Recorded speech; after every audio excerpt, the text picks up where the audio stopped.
This is the start of a larger unit on acid-base chemistry. This particular video is going to be about the autoionization of water. The essential standards that are covered for North Carolina classify substances using the hydronium hydroxide ion concentrations and summarize the properties of acids and bases.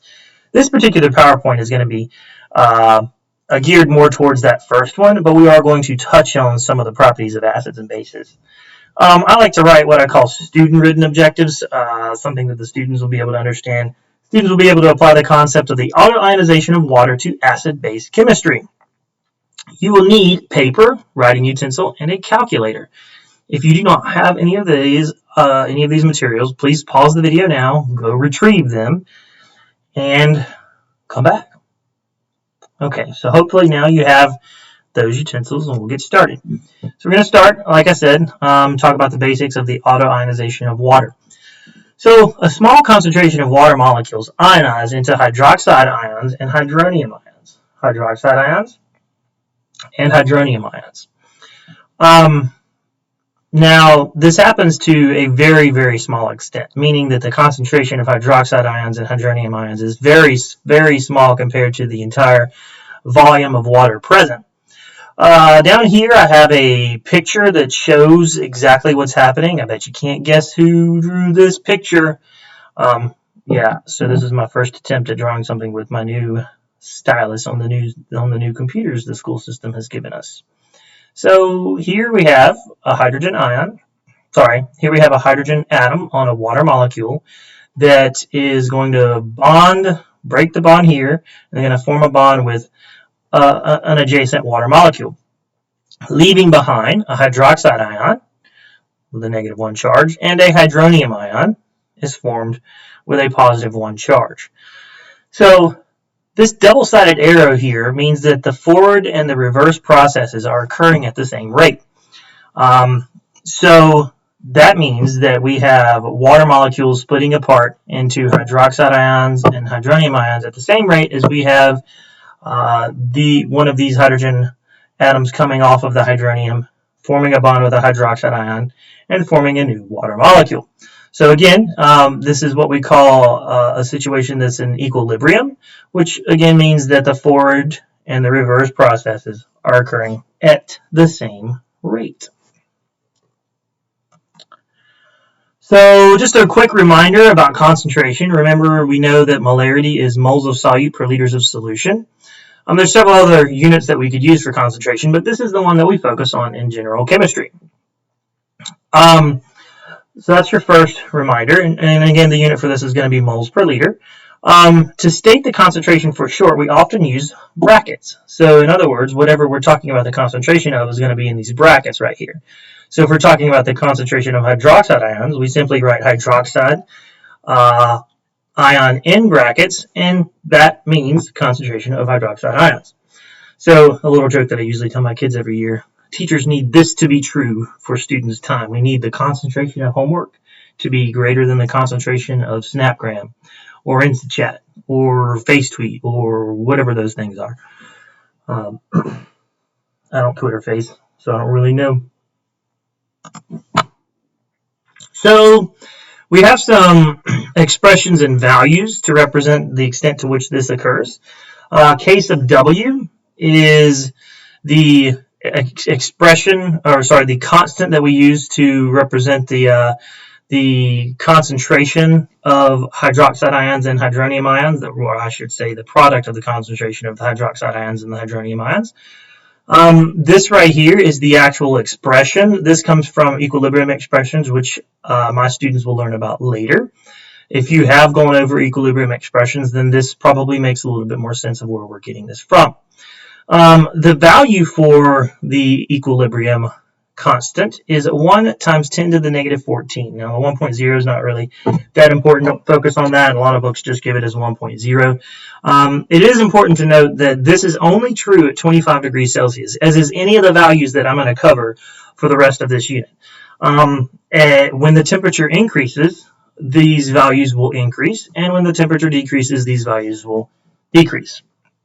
So if this is true, then we can put all of this together and we get the ion product constant, K sub W, is equal to the hydronium ion concentration times the hydroxide ion concentration, which is equal to 1 times 10 to the negative 14.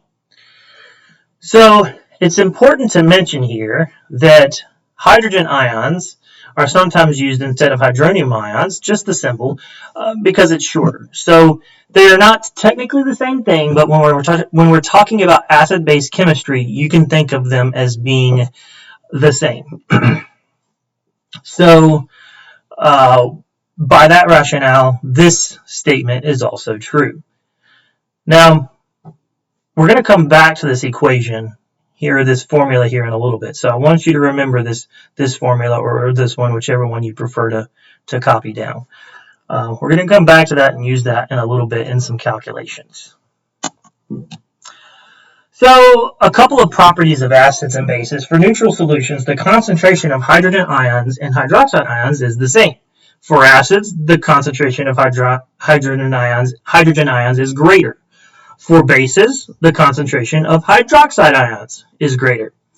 So if the ion product constant of water is 1 times 10 to the negative 14, and this is equal to the product of the hydrogen ions times the hydroxide ions, then for neutral solutions, it stands to reason that the concentration of hydrogen ions or hydroxide ions is going to be 1 times 10 to the negative 7, or just the square root of this. If you don't believe me, you can put this in your calculator.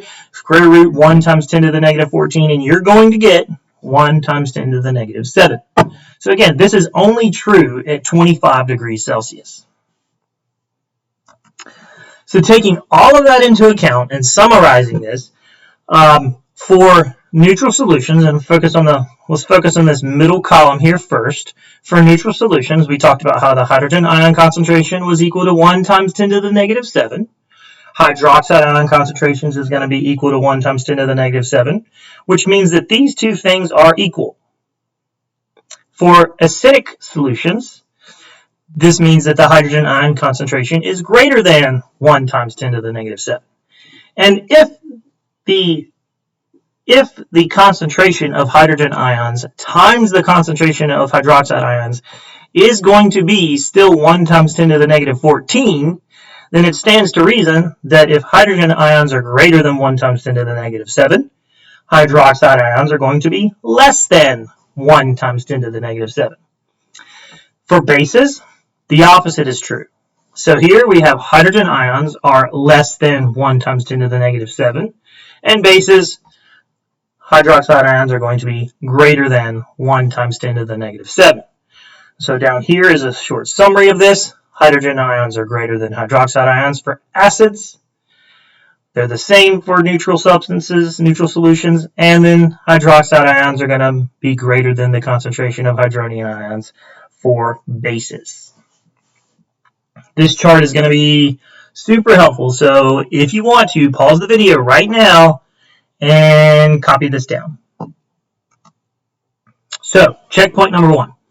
Let's get out that piece of paper, and I want you to complete the following. So you have 5 different situations. All right? I want you to pause the video, and I want you to tell me, 1 through 5, which of these is acidic, basic, or neutral. Okay. So just for the sake of an example, I'm going to do the first 2 for you. So number 1, the hydroxide ion concentration is 2 times 10 to the negative 14. So by that rationale, is this substance an acidic solution, basic solution, or is it neutral? It is in fact acidic. Number 2, hydrogen ions is less than the concentration of hydroxide ions. This is, in fact, basic.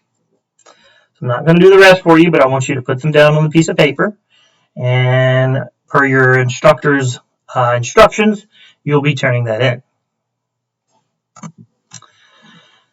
So other calculations that we could, calculations that we could do for the ion product constant for water. If we're given either the hydrogen ion concentration or the hydroxide ion concentration, we can calculate the other by using this equation right here that I told you to remember earlier. This times this is equal to this. So example problem number 1. What is the hydrogen ion concentration if the hydroxide ion concentration is 1 times 10 to the negative 4? And then secondly, just an additional question. Sorry, I missed my question mark there. An additional question, is this acidic or basic? Or I guess I should include also neutral. So to start this problem, we're going to take this equation right here, and we're going to rearrange it. We're going to rearrange it to solve for the hydrogen ion concentration. And that's going to be equal to 1 times 10 to the negative 14 divided by the hydroxide ion concentration, which is what we're given. So by that rationale, this 1 times 10 to the negative 14 divided by 1 times 10 to the negative 4 is going to give us 1 times 10 to the negative 10. And this is, in fact, a basic solution. You should actually be able to answer whether this is acidic or basic without having to do any calculations. This is just extra practice so we can get in the hang of determining whether something is acidic or basic. So this is the part where my kids told me that I should probably tell a joke, but honestly, I don't have any good ones. So I'm just going to sip my sweet tea. I'm not advertising for anything here. I'll put that back down. And let's move on. Example problem number 2.